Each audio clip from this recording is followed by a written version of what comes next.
All right, ladies and gentlemen, we're going to get started.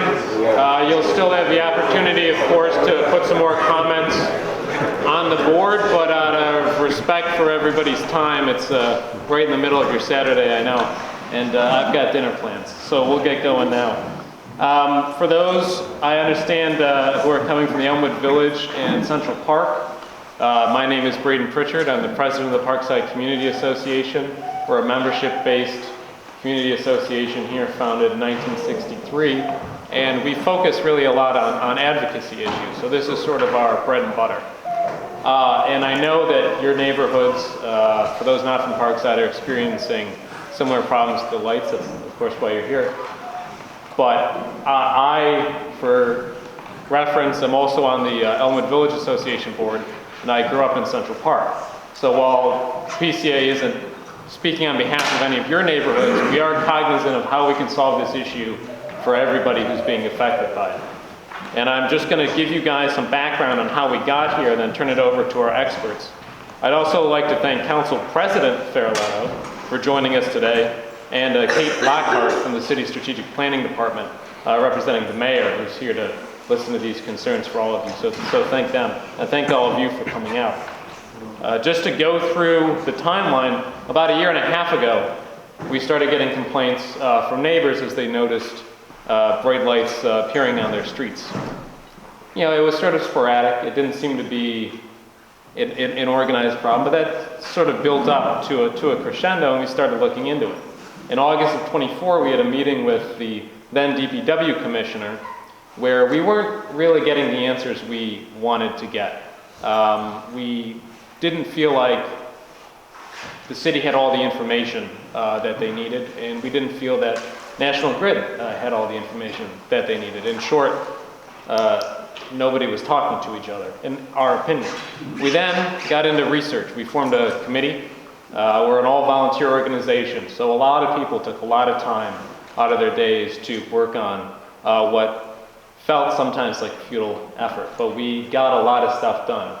This is governed by a pretty thick book of laws, and I especially want to thank Gary Gleba, one of our board members and a retired tax attorney, and this is really the guy who's delved into most of the information and will be taking you through the technical details. Having done all of our homework, we had a meeting in July of 25 with Councilmember Farrelletto that he facilitated with DPW, and we got some good information there, but we really solidified our opinion that we needed to bring these parties together and get everybody on the same page. So we went back, we hit the books again, and we met up with National Grid to present them with questions that we felt we needed answers to. And we got some.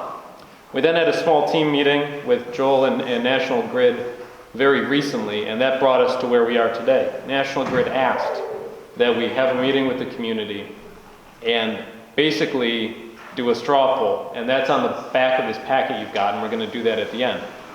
There are 3 luminaires, the stylistic part of the streetlight.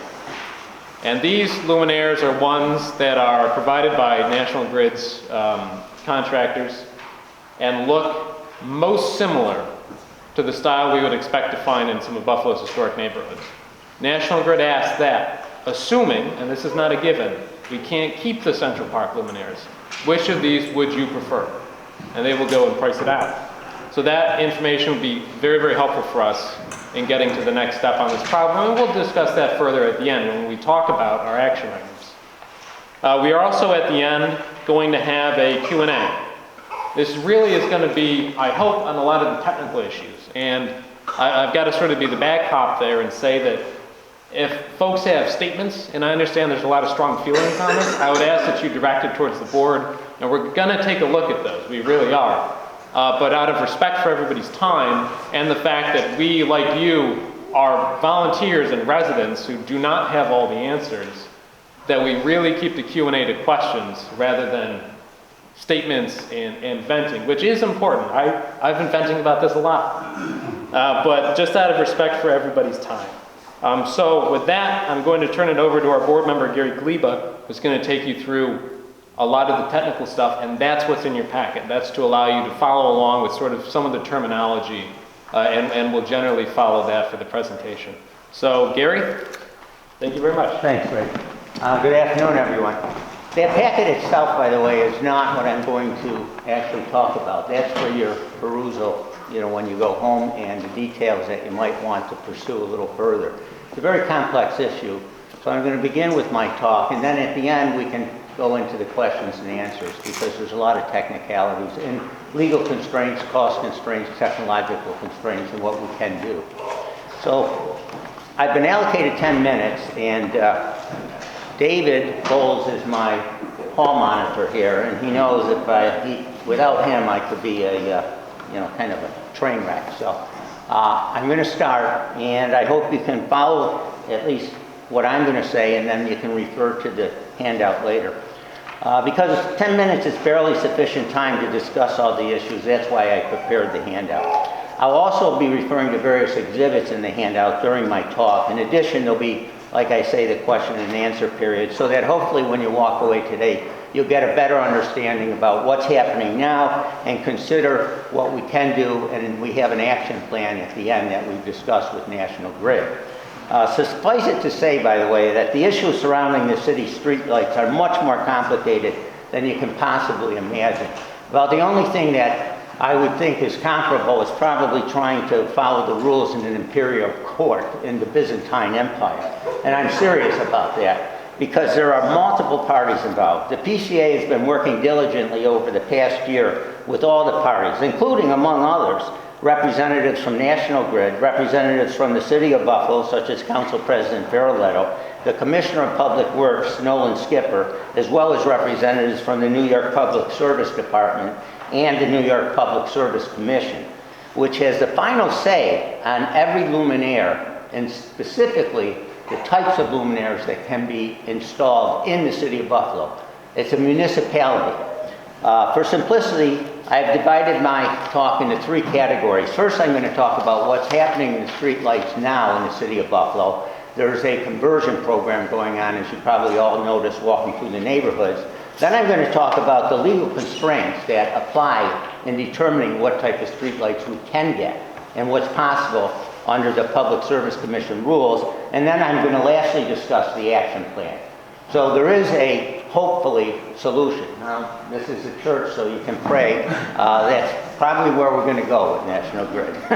Because so far, I've gotten a lot of information that hasn't been very useful, frankly, but we've kind of drilled down to the point where we think we do have a plan that may hopefully work. Now, there's approximately 32,000 city streetlights. The city doesn't own the tops of the streetlights, the luminaires, that's the technical term. The poles are owned by the city, but not the luminaires. They're owned by National Grid. The city owns a few of them, a few thousand, but that's it. So, as you've no doubt noticed when walking through our neighborhoods, the historical luminaires differ both in style and in brightness, from the current luminaires which are being installed. The historical luminaires are what's called a high-pressure sodium luminaire. This is what a high-pressure sodium bulb looks like. It's 100 watts, it's about 7,100 lumens, and essentially it's a very amber-colored light that it emits, because it's about 2,100 degrees Kelvin. And the temperature makes a difference in terms of the lighting. The new luminaires are LED luminaires. The one advantage LED luminaires have is that they burn at about 25 to 35 watts. These are 100 watts. The city saves millions of dollars by using LEDs. And there's a tremendous effort to convert all of the city's lights currently that are historical into these new LEDs. The problem is the new LEDs, as you notice, are very bright, and also the style differs significantly. Right now, there's an ad hoc program to convert each of the old HPS luminaires into LEDs as the old ones burn out. It's done hodgepodge. It's all ad hoc. You call up, one burns out, they'll put the new luminaire in. The new luminaires are all one piece. They're modular. They don't have bulbs. They're modular units, so that they are, in effect, take the old top off, put the new top on. There are bulbs available, by the way, that are corncob bulbs. There's also kits that could be used to convert into the new types of LEDs and retain our old luminaires, but that's not allowed under the law. And you say that's crazy, and it is crazy, but it is the law, and I'll explain why in a few minutes. Now, over the past year, as Brady said, we've received literally hundreds of complaints. You know, some people have astigmatism. It's been glaring. And the bright light in the rain shines up and they've been blinded while driving. I mean, all kinds of complaints. And there's a lot of literature, medical literature actually, written about these LEDs and the problems people have adjusting to the light. Some people have them in front of their bedrooms and they complain because the light's so bright. They will install shields in the back of the LEDs if you request to limit the brightness, you know, on the residential side of the street, by the way. Now, the major obstacle in selecting a more suitable LED luminaire is that neither the City of Buffalo nor National Grid have any legal authority to simply select a new style LED. And that seems preposterous, but it is the law. Now, there are both cost and legal constraints, as I mentioned, but the legal constraints are imposed by the Public Service Commission, which issues a contract. It's called a tariff.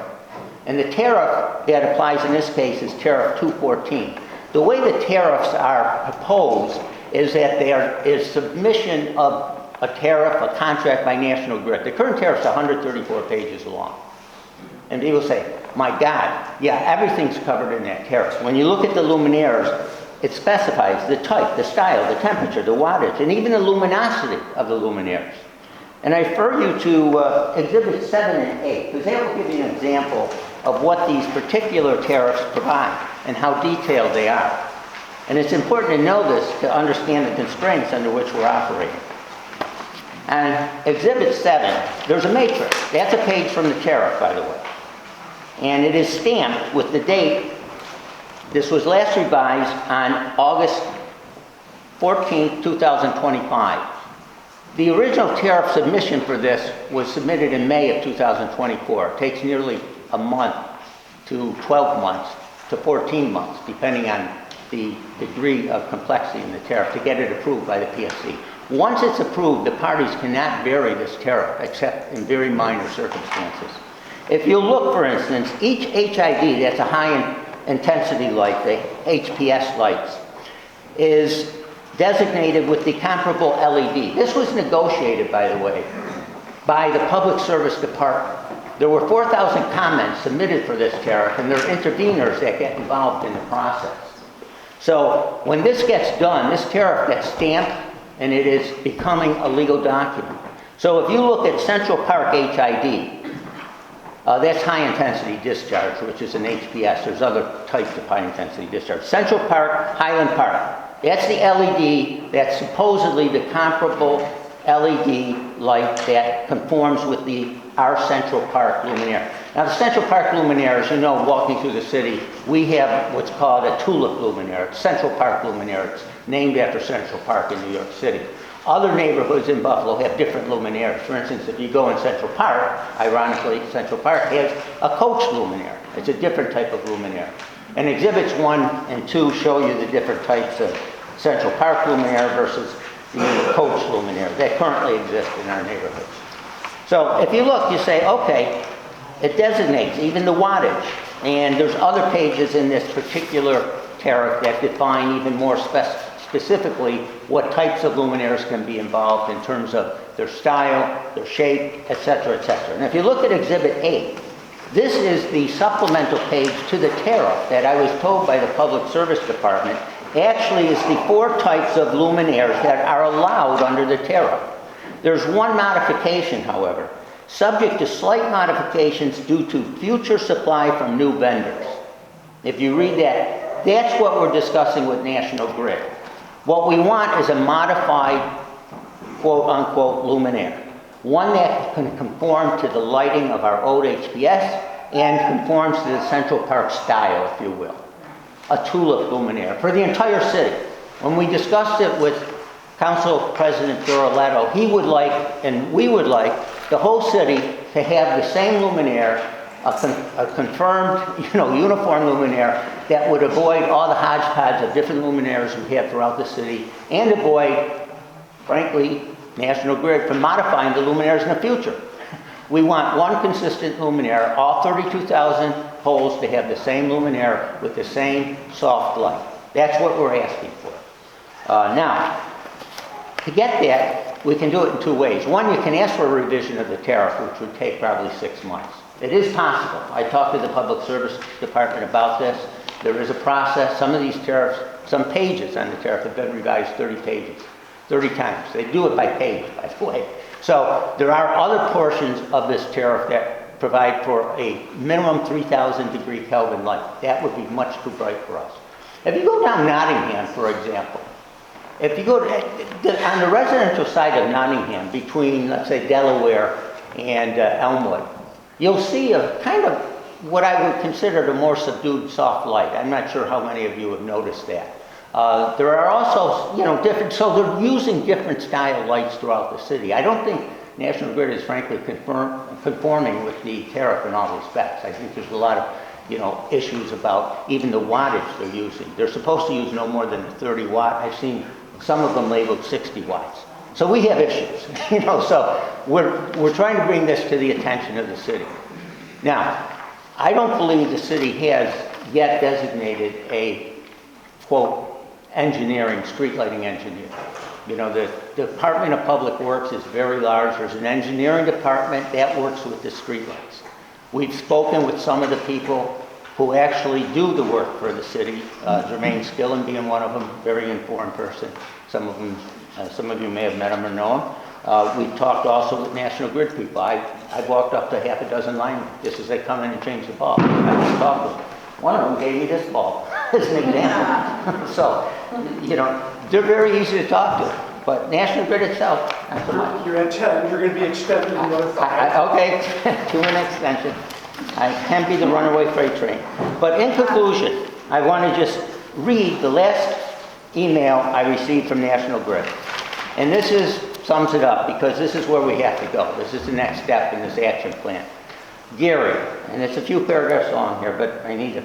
Thank you for reaching out with your questions and for the invitation to the PCA community meeting on February 7th. We appreciate your engagement and dedication to this important discussion on Buffalo decorative streetlights. I remain unsure whether I'll be able to attend, but will be able to confirm it if I can. He's not here, by the way. At least I don't believe he is. No.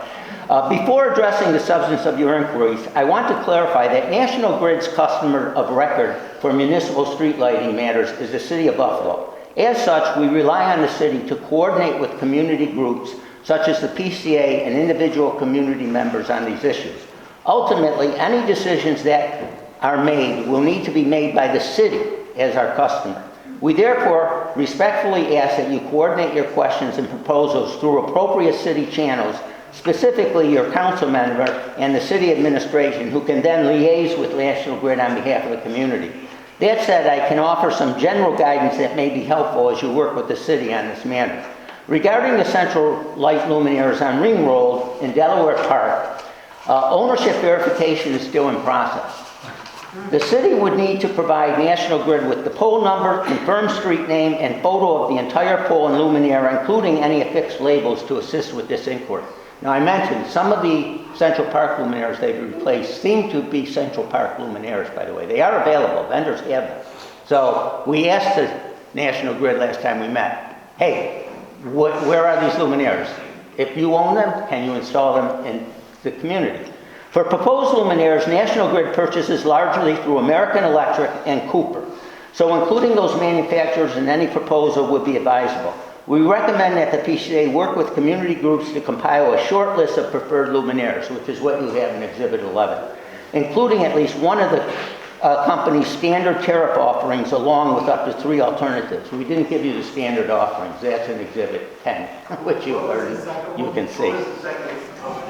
Pardon? Second company. Oh, the second company, the American Electric Lighting, Cooper. There's also a third one, Acuity, which they told us about at the meeting. You can look at those websites, by the way. They're available. What's the last one? Cooper. Cooper. Third. C-O-O-P-E-R. Acuity. Acuity. A-C-C-U-I-T-Y. Once there is a public consensus, that's what they asked us for, the list and relevant specification sheet should be submitted to your council member, who can then work through the city administration to submit it to National Grid for internal review and feedback. Regarding billable wattage, I raised the issue of 60 watts. It's a big difference between a 30 watt and a 60 watt in terms of the cost to the city. Please refer to the company's PSC 214 outdoor lighting. They talk about all kinds of technical terminology. By the way, there's over 150 definitions and abbreviations in the tariff. That's how complex it is. It is Byzantine when I was saying that. I mean, you can go on, in my handout, I referred to the public utility law. There's a not-for-profit that works with the public on, submissions to the Public Service Commission. We encourage you to continue working with your council member and the city administration, blah, blah, blah. I won't go further, but that's where we are. At this stage, I'm handing the baton on to Council President Barretto. We'll work with him, obviously, and we'll open the floor for questions and answers. So. Thank you. Thank you very much for hosting this. It's nice to see so many different people throughout the city of Buffalo, Elmwood, Parkside, Central Park, all coming together to work on this issue. As Gary said, I think it was just over a year ago, I started getting a few calls in the office, real specific locations in Parkside. They were, as lights were going out, National Grid was installing the carriage light, which we see in here, which the first time I drove by one to look at it, it looked like the glass fell out of it. I was very confused by it, but that was the new design that they were putting up, which I immediately thought it looked horrible, but that's what they were putting in. And then there was another one which was completely different. And then like 2 days later, a couple people from Central Park called. I know Barbara, who's here, she called and gave me a great history lesson on the history of the luminaires going back to 1980s. So at that time, I asked someone from the Parkside Community Association and the Central Park homeowners to come to the city council meeting, talk on this topic so that my colleagues on the council could be aware of it, but also we had someone from National Grid there and the Department of Public Works, because I wanted everyone from the Department of Public Works and National Grid to know that this isn't just like a random issue that one person's calling about. It's something that's really important to people in different neighborhoods in the city. So Gary and his team have done a tremendous job doing all the research, talking to people at all levels of government, all levels at National Grid. I know when he wasn't getting an answer from someone at National Grid, he was going to someone working on a pole and grabbed them and started asking them questions to get some of the info that he needed, which was great to have. So we had a few different meetings, and then where we got to was the last meeting, which was asking to see if there's a consensus of a luminaire to put up. And the conversations that I've had with the city in terms of the Department of Public Works, they would like to have, they think it's important to have, and I do too, to have something uniform. We don't want different ones on different blocks. And they also said in terms of equity, it's important that we do it citywide and we just don't have certain more desirable ones in certain neighborhoods, and then other neighborhoods don't have them. So they would like to do that citywide. And then a couple other things relating to this. So the city of Buffalo is the customer of National Grid. So I don't have the authority to tell National Grid to do this. I can't enter into negotiations with them. The council can't. That has to come through the administration and through the Department of Public Works. And I'm happy Kate Lockhart's here from the administration. And we've had conversations with the administration about this, even though they've only been there, just a little over a month. But so ultimately, with the information we get back, we're going to be meeting with Public Works, meeting with Mayor Ryan's administration, asking them to work with National Grid and find out what the cost would be for the different luminaires, and what the cost would be to replace them all citywide at once, what the cost would be to just replace them as the existing ones go out, and then also the cost of going back to the ones that have already been replaced that aren't the same, so we can hopefully get some uniformity. There was some talk a couple years ago to have the city purchase the lights from National Grid. I know Amherst has done that, Tonawanda has done that. I don't remember the cost for Amherst. I think Tonawanda, it was about $11 million, and they have 6,000 lights. I don't know that this is official, but I know what I've heard was the city did try to do that, and the price National Grid gave the Department of Public Works a year and a half ago to purchase the grid from them was I think it was $90 million. That's not official, but that's what I was told, so I can't verify it, but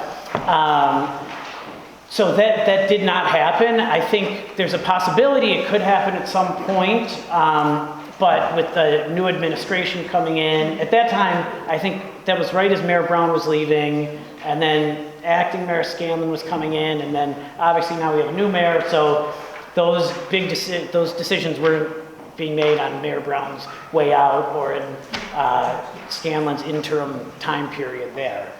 So it's still a possibility that happens, and there could be some long-term savings for the city if that happens. There would be a pretty significant initial cost, and I don't know how that would happen, but that is certainly an option for that to happen. But I just want to thank everyone for being here. Thank Gary and his committee for doing all this work. I can't imagine how many hundreds of hours you all have collectively put into this. It's very dense material, and we're going to do everything we can to try to come up with a resolution that is good for everybody and everyone's okay with. Thank you.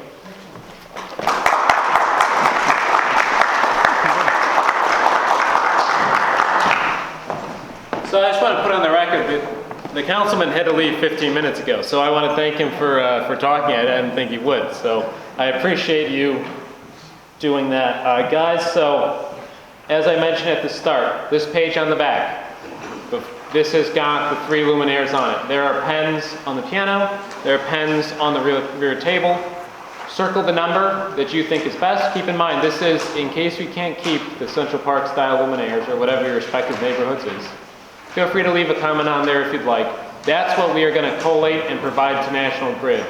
So just, rip that off, leave it on the back table. Yep. Yep, you could just leave it on the back table. We've got some pens here, we've got some pens in the back. And when everyone has a chance to do that, we're going to pivot to questions and answers. Folks have a tendency to leave during questions and answers once they get theirs answered, so I just want to, while we've got you here, mention the PCA is a membership-driven group. We really do not have the time and money to do all of this without members' helps. Please feel free to join. Those of you in other neighborhoods may have missed a lot of the information we put out about this because you're not signed up for our newsletter, and why would you? Feel free to fill out any of the forms in the back to get signed up. There's a lot of helpful information in there, and there's a lot of events that everybody is welcome to come to.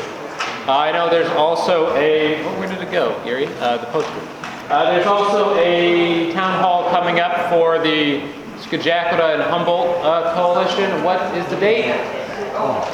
I think here it is. Oh, hey, I got it here. Hold on. Wednesday, February 18, 5 to 7:30 at the Merriweather Library. Food and drinks provided.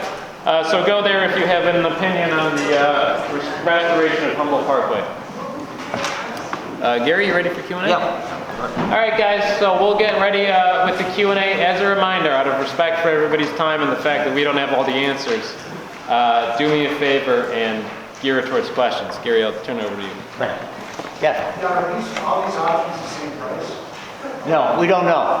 It's one of the issues yes. Can you tell us what the color temperature of each one of these luminaires? Well, that's another. And then also the bug rating or the angle of Right.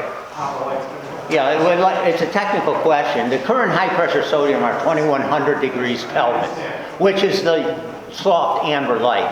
The new ones, the tariff provides no less than 3000 degrees Kelvin. So we don't know. 3,000 or less. 3,000 or more. It goes up to... 3,000 or less. No, the new tariff provides us a minimum 3,000. It was revised in August of last year to change the temperature, which used to be a range, and the current one provides That's in alliance with the New York State Power Authority I know, there's a lot of things at odds. The charter has a provision at odds with the Buffalo Charter, with the tariff. There are provisions at odds with the tariff in numerous different legal jurisdictions, including New York State, but the Public Service Commission tariff supersedes any other laws. That's the rule. Well, is that for all New York State or just Buffalo? No, that's for all New York State. That's So that East Hampton is doing 2,700. if Amherst has bought their own, you know, we can maybe get them because they can slightly modify the, quote, you know, luminaire standards that are set forth in the tariff. They do have the discretion to do that. We want a 2,700 degree. That's what I would actually ask for. That is the most ideal and actually the more softer, you know, light that would. Pardon? I understand, that's why I'm asking the question. It just seems the International Engineers Society, which sets these standards, recommends 3,000 or less. That's been since 2000. I know that, but the tariff doesn't. 2019. Yes. And New York State Power Authority recommends 3,000. I suggest you file a complaint with the Public Service Commission. Well, I will, but I don't understand how the tariff is at odds with Let me all say, recommendations, right? just so you know, by the way, the tariff itself, there were 4,000 comments on the last tariff. 4,000. There are 117 interveners who submit comments. Many of the comments are submitted by municipalities, by the way, who have designated interveners. That can be done, but the ultimate decision is how the tariff's revised rests with the Public Utilities Department. And there's an individual, James Carr, there, who I've spoken to at length about this, who will tell you specifically this is what was done after they vetted all of these, quote, various comments. That's the process. How does East Hampton get 27? I don't know. I don't know. I can only tell you what I know. There are other communities in New York State as well. We're called a service classification 2. If you, the tariff itself is 134 pages long. About 70 of those pages deal with service classification 2. Every page in that tariff designates specifically what applies to all service classifications 2 throughout New York State. That document is available online. Yes, it is. You can go online and find it. So, and by the way, I put in my packet, the public utilities, you can call them up. There's a public utilities, I believe it's called the law project. That is a public, not-for-profit entity that involves itself with the whole tariff process. And there are people there you can speak to about the issue. One other question. So when we choose these luminaires, right? Right. And the color temperature, the bug angle, and everything else, how do we make sure they're appropriate? Well, Right? In other words, if Yeah. you're just going to go out and make this wholesale Yeah. shift, we're but back to we would like to do a pilot project. We've talked about a pilot project because the LEDs, by the way, are unidirectional. They are actually supposed to shed their light down. The high-pressure sodiums are omnidirectional. Yeah, so these high-pressure sodiums are less efficient, which is why they are not quite as luminous the because LEDs we have right now are going straight out and out. Exactly, that's right the- into our bedrooms and yeah, exactly the problem. Yeah, we understand the problem. We don't make the decisions, unfortunately. The authority rests now with the city and National Grid to the extent if we do need to revise the tariff, there is a process to do that. It's a complicated process. So as a reminder, obviously, we are not the state of New York. We are here to provide you with information. We cannot solve these problems for you right now. So let's really gear this towards solving any lack of information that we have, and we can absolutely direct you to who to lodge complaints with. So you've had your hand up for a while. If we're here representing a block club or a group of people, can we present these options to them and email you within a certain period? Yeah, we've got a number of extra printed forms. We can give those to you. You can make copies of them or something and provide those to your folks. So. Yes. This wasn't quite clear to me. It bears repeating if you said it already. The Central Park design is still being manufactured? Oh, yeah, they're available Okay. from various vendors. And Yeah. what, can you get those or can you not? Well, we did get a quote from Spring City for an aluminum cast. These are sheet metal. Yeah. You can do an aluminum cast, $1,700 for a new, quote, aluminum cast Central Park design. It's called a tulip design. By the way, what's interesting, when Mr. Ferroletto, Council President Ferroletto, mentioned $90 million, 32,000, divide 90 million into 32,000, that's $3,000 per luminaire. I think it's an outrage. I don't know how they came up with that number, but there's a tariff that governs how they calculate the book value of those luminaires. Just so you know. Sure. Yeah. Just a quick clarification. Are people voting on this purely for stylistic Yes, the differences? lighting issue is what. Assume the spec is the same otherwise? Yeah. Okay. Yes, yeah, yeah. The other thing that I would be concerned about, and I don't know what discussions have been made, but the internal designs of the luminary, not the style of the luminary. Right. Should be some sort of cut luminary, and any shielding to keep it, out of the windows of adjacent properties, Right. or even away from the lot line. Yes, Should be by default, not by request. yes, no, right, that's another. Could you repeat the question? Could you repeat? Okay, yeah, he's stating that, I mentioned the shields that are available upon request from National Grid, that should be default. That there should be something in the design itself of the luminaire that prevents the light from reflecting back in the bedroom towards the residential side of the street. There's no need for that light to be that bright on that side of the street, obviously. That should be directed on the sidewalk in the street. And by the way, the city code, the green code, does have lighting, dark sky lighting standards built into it too. So Yeah, which, by the way, should be followed. Those should be followed. There are many provisions in the city charter I cited with National Grid that they ignored and said we're not, yes, ma'am. Thank you so much for all of you for tackling this. I was a one-person flying the ointment of City Hall and National Grid about a year and a half ago about a light that is across the street from that show right in my house. The question is, you mentioned that the whole luminaire is one piece, Yes. with the bulb included. Yes, the bulb is actually, it's a modular, it's a single unit. That's the difference with the existing luminaires which have a bulb. These do not have a bulb. They're self-contained and they're a single modular unit. So if, let's say, all of these get replaced and they're all uniform in their style, what happens when years down the road the bulb goes out or a car runs into it, knocks it over, breaks it? What happens with replacing it? Are we going to get like a hodgepodge of replacements at that time? Well, you raise a good question. That's why if you look at that one exhibit where the existing, quote, replacement luminaires are, there's images of them, they state in there's a little caveat, a little discretion that they can modify depending on what's available from the vendor. One of the reasons we want to do the city uniformly now at one time is to prevent them from putting in modified modified LEDs. If you notice, even in the Highland Park, there's the tall Highland Park, which is in one of my exhibits, and the small Highland Park. They're two very different luminaires, but they're both designated Highland Park. In my last meeting with National Grid, I specifically asked them, which is the Highland Park? And he pointed to the short, stubby Highland Park. I said, that's totally unacceptable. So you can see they've already modified what they're putting in. In our neighborhood, you can go through just down Summit Avenue, and you'll see tall ones, and you'll see short ones. So, Yeah, thank you for your question very much. Is even more of a hodgepodge. yeah, that's some are. Yeah, I think that's really good thing to think about. So, yeah, we'll move back. My question piggybacks on hers. Are we tied to those suppliers, number one? And number two, are there suppliers that provide units that are not single? I don't know if any of you have bought a unit at Home Depot or any place recently, but it is a real pain when you cannot replace bulbs.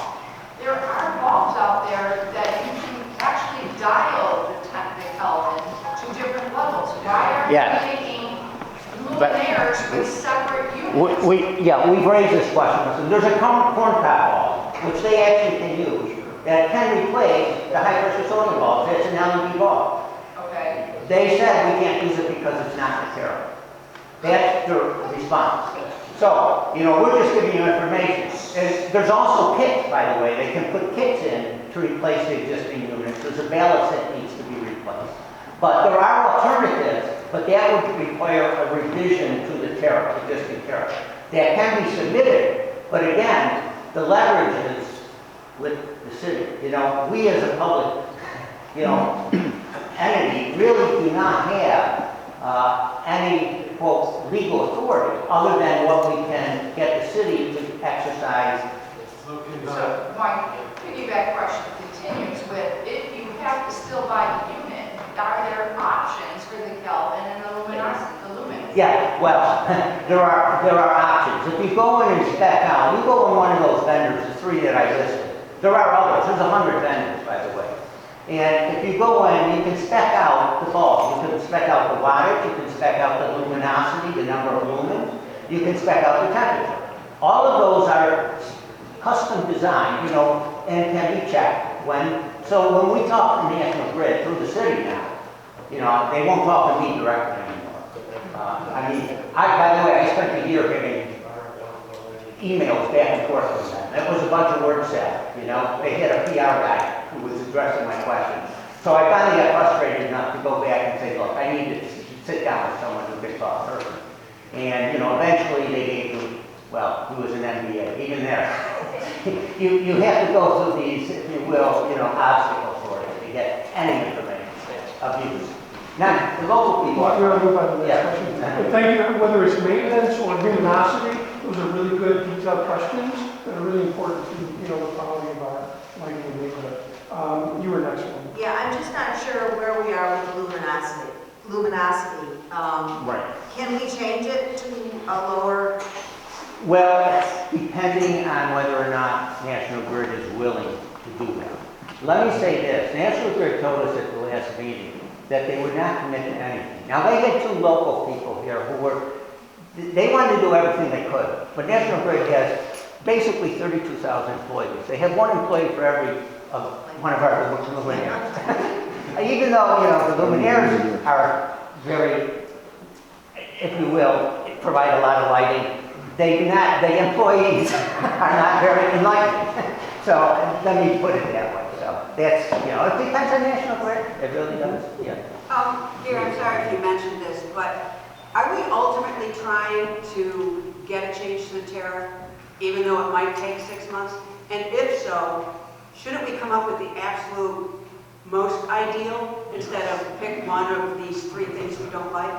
Shouldn't we propose the most ideal thing for the neighborhood and then push for that, even if it takes 6 months? We should, but, you know, it is, by the way, the process is a very tedious process. I can imagine. Yeah, and it involves public hearings. They have to do public notices. There's a it's a very bureaucratic, you know, and by the way, they open up, they open it up to all of New York State, by the way, because every municipality that's involved has to approve. Well, go ahead. Yeah, Gary, the Lieutenant Governor was at St. John Baptist Church a couple of weeks ago, and he stated specifically that the tariffs are not written by the Public Service Commission, they're written by the utility companies. Yes. And he was very clear about that. No, Peter, here's the process. The tariffs are written, and then I mentioned it, by the way, it's in my thing. The tariffs are written by the National Grid. However, they are then vetted by the public hearings. There's comments period in which there were 4,000 comments on the last tariff, 117 interveners. Then it goes to the Public Service Department. James Carr, you can speak to him. He's one of the guys among a large group of people who vet the comments, negotiate with National Grid. This is all an inside ball game. Then they publish the tariff. They stamp it with the date it's approved after all of the comments are taken into consideration. It takes a period up from 3 months. By the way, last year there were about a dozen to 2 dozen revisions to the tariff. Well, the Lieutenant Governor was quite clear, and I have a follow-up question. Do you know? He's wrong. I can tell you, he's wrong. Do you know who the Lieutenant Governor is? I don't know who he is, but I don't care who he is. Because... Okay, question in the back. So I have 2 questions. The first one, we know that the condition of the poles across the city is not good. And the city actually doesn't even know what the condition of their poles is because they stopped inspecting it that year and work out. What is going to happen if we put new veneers on rotten poles when they're not eventually replaced? Good question. By the way, they haven't audited the poles, as you know. You've read the investigative Post article. Yes. Yes. They've been sued because poles have fallen and collapsed on the Avenue Street. The city, there's a big question concerning the technical expertise in the city right now. They are upgrading, I think, the new Department of Public Works, the commissioner, We've met with him. He's very receptive to what we're trying to do. And they need to address this problem. I think what they need, frankly, is to assign a engineering, expert in the Department of Engineering and the Commissioner of Public, and the Commissioner of Public Works. That's what they need to do. I don't know if we're going to do that, but that's what needs to be done. So my second question. I'd like to say something. Is this process be simplified if the poles were purchased, or the lights were purchased by the city from National Grid? And if that's the case, could the city bond that purchase and at the same time bond replacing the poles across the city? Just treat it like a big project, which we can always divert payments from decades ago, bond the whole thing and get it done. By the way, there is a provision in the tariff that says the city has approved all of the quote conditions of the lighting. It's a disclaimer of liability provision. There's a dispute as to what it means. I've had discussions with council about it. So I know what you're saying, but it's a big issue. Gentlemen in the green hat. Can you decide it on the lumens and the temperature, and how did they not notice it's ridiculously brighter than the old ones? You'd have to call James Carr at the Public Service Department, because those are the people who actually vet these comments and then issue the tariff. Every time they change it's stamped, if you notice in one of my exhibits, there's a date that it was stamped. It was August 25th, the last Wednesday. Some of those pages have been revised 30 times. By the way, I do know who the Lieutenant Governor is. We have a question over here. It's not important. Tell us. Yeah, you're making it sound very difficult to change some tariff. I'm not making it sound. I'm telling you the way it is. Well, I'll tell you the way it is. Okay, you tell me. Because 40-odd years ago, I called City Hall, I called the mayor's office, Jimmy Griffin answered the phone, and he made it happen that we got a meeting with Austin Fox and Gretchen Tolles and the Commissioner of DPW who didn't want to talk to us, and Niagara Mohawk, and a rep from Century Lighting, and Al Capola. We sat down, we had a meeting in the Commissioner's office, and Niagara Mohawk said, well, we can give you this Central Park luminaire if you insist, but we have to put it through our shop to see that it's okay. Even though it was okay with Con Edison in New York, they still had to do that for themselves.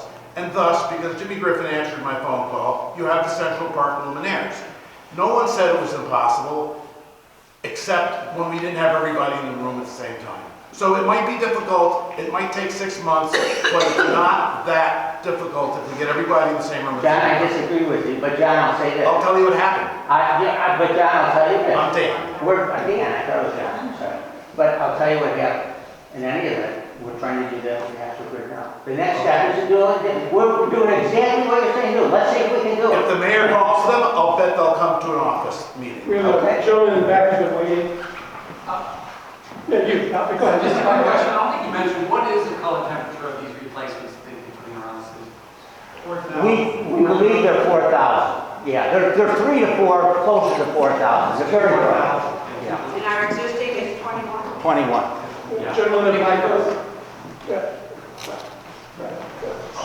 Harry, thanks for all the great work you've done. The industry standard for shielding the light is the outside compliant. What's in the city's zoning code for reconstruction. Right. Are any of the 3 luminaires that are up for a vote, are any of them dark sky compliant? They are not dark sky. They were chosen from Acuity, one of the vendors they recommend we use, but we did it for stylistic purposes. The dark sky luminaires, if you go into the city of Santa Fe, they have all the observatories with the astronomers, who had a very large citizen community action committee that basically, they're spec'd out the dark sky luminaires because they didn't want it interfering with the atmospheric observation. Those dark sky luminaires are 4-page spec sheet. It's on the Santa Fe City Council. That's what ideally we would like. This is the tip of the iceberg, by the way. I'm dancing on top of the trees here. Well, even what I've given you is a very, very superficial understanding. I mean, I could go on for hours about this because I've talked to dozens of people. I've done this over the last year and a half. I've talked to a dozen linemen. What I know is what I'm telling you, and I'm just telling you the way it is. I was a lawyer for 35 years. I can tell you this. I never lied to one of my clients, which is very hard to do and make a living. Gentleman in the front. Go ahead. Has anybody actually reached out to the lighting companies? I mean, you're talking about 34,000 units. They'd be real enthusiastic about helping you do a study. Here's what I want, here's what I make the ones you want. Well, they won't make the one you want, 34,000. Well, They will make the one you want. Spring City has. Well, I have specs here from Spring City. I talked to them. I know what they're capable of doing. is that way, couldn't they buy it directly from, because there's got to be a huge markup. I just did the math. I'm more than willing to sell them for 30 million. Right, So right. it's, you know, the math is bad on it, and it seems like maybe the national grid in between is what's Well, creating the math problem. there's profit motives here. I mean, people. Oh, no, I'm just asking. Yeah. No, we have. We spoke to vendors. That's why I'm saying I was surprised at the 90 million quote that the city got for buying 32,000 luminaires, because that's $3,000 a luminaire. I know I can buy a $1,700 replacement made out of cast aluminum from Spring City in Pennsylvania. So these are issues that, you know, you just beat your head against the wall. I mean, you got to get people who can make decisions that we can't make. I mean, this is a bureaucracy, and that's right. That's why I talked to the linemen. I got more information from them than I did in all the emails and questions I was sending to. From the linemen, the people from National Grid would come. You used to work for National Mohawk 30 years ago. They'll tell you. You know, but it's difficult to get the higher level, you know, managers to really know even what they're doing. Sometimes I think they have old light bulbs. I've seen them put in a high pressure sodium bulb to replace the ones they have because they have the old ones in stock. They've used them up. They say they're not doing it, but I know they are.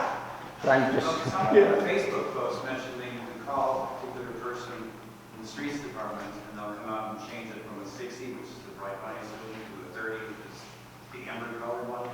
So Right. I called them and nothing happened. Right. Yeah. Yeah, a few more questions. You know, the questions here, what I'm observing is you have a lot of passion for this, that's great. We really care about our homes. There's complexity here. There is a pathway though. And we need to work with the city. What is the simple? What is the pathway? Okay. Now, I'll have Brayton explain that, what the pathway is. The pathway, in a few moments, be very specific about the pathway.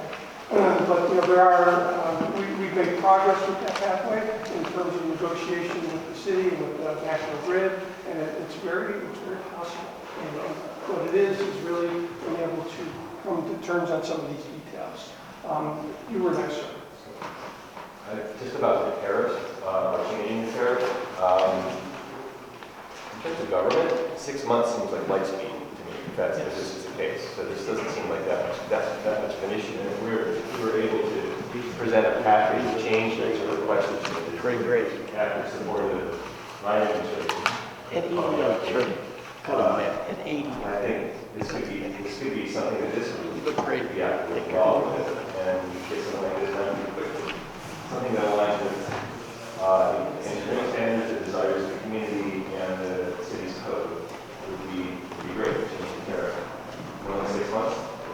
That's really quick. So in terms of the pathway, and Brayton and Carrie, you can keep me honest on this. We've been asked by Council President to get feedback from the community, right? And that is, in terms of the light pole, in terms of the luminaire, what is your preference, right? And then what we know is that we're moving to LED for a whole number of reasons, but the intensity of the light is unacceptable, right? So what we're asking for you today is if there are three choices in the back of your handbook, right? And in terms of style only, right?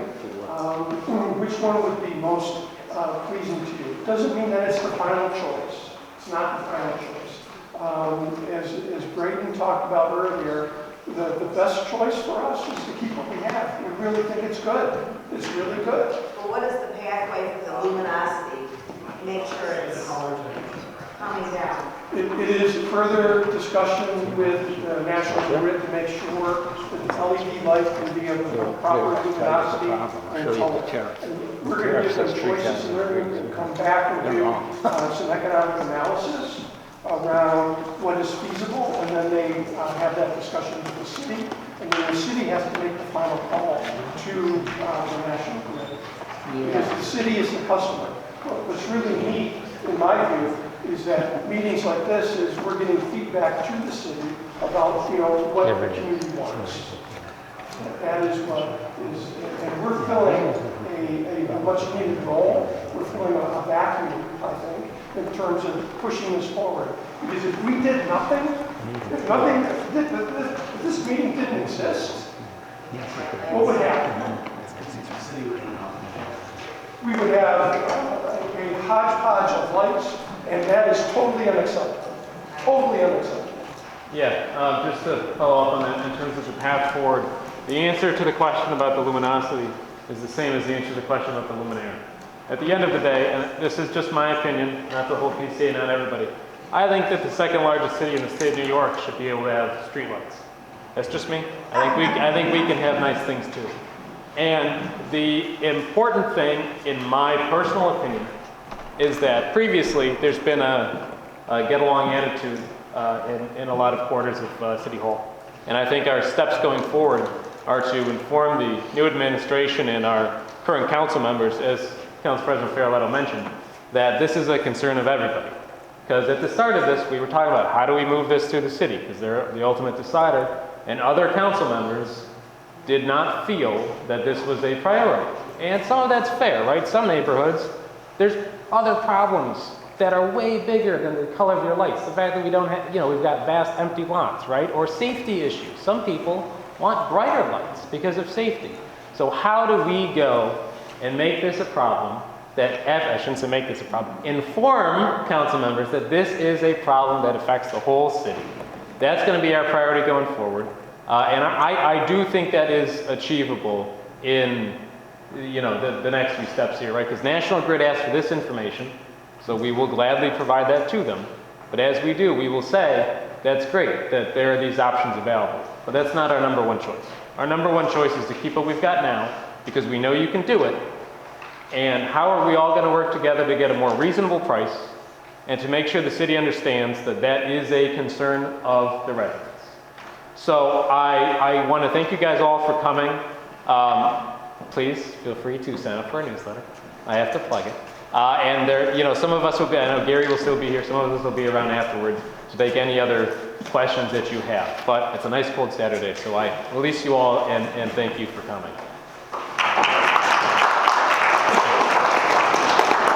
I want choice number 4. Collect your sheets if you want to give them in. Directional Each individual light is in intensity and temperature control. City knocked it down. They had a council resolution in 2022 for a smart grid. They couldn't afford it. Oh, it's 2026. I want nice things. Thank you. Oh, sure, you're welcome. I'm glad to do it. So. For temperature and intensity. How come I can't have nice things? That's not China, it's the Taiwan.